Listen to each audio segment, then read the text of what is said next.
Have you ever had an experience where you've shared with a confidant, with a loved one, or a friend, um, all of the reasons why the choice, the decision that they're seeking to make, that they want to make, is likely the wrong one, and yet it feels like they don't listen.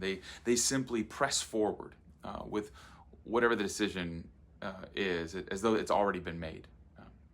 Or perhaps you can remember doing that with someone else who was trying to provide you with good counsel. In our scripture for this Sunday, we find the people of Israel asking Samuel, God's appointed ruler, for a king. And Samuel does not love the idea and prays to God, asking for direction, how he should lead. And God tells Samuel to listen to the people, and then to provide them with all of the reasons why a king is not a good idea.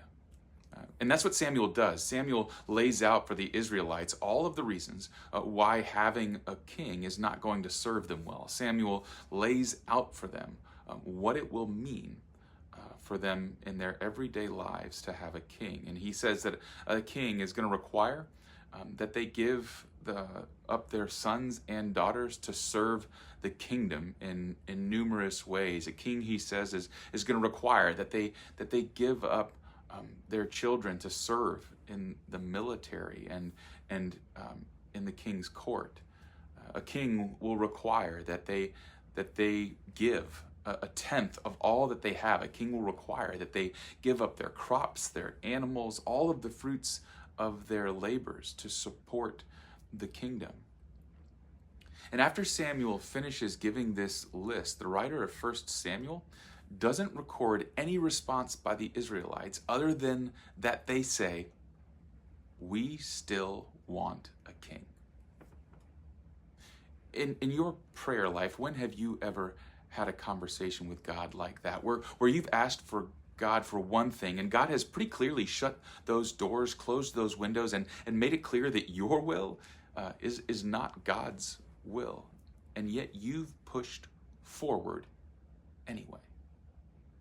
My question for us this Sunday is how or what does it look like to be faithful to God's direction, even when or especially when it doesn't align with our current deep desires?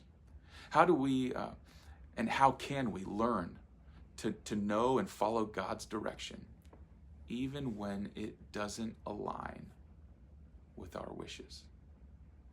Friends, this is going to be a great Sunday of worship, and I look forward to seeing you there at our 9:30 or 11 o'clock services. Until then, I hope you have a great rest of your week, and I look forward to seeing you soon.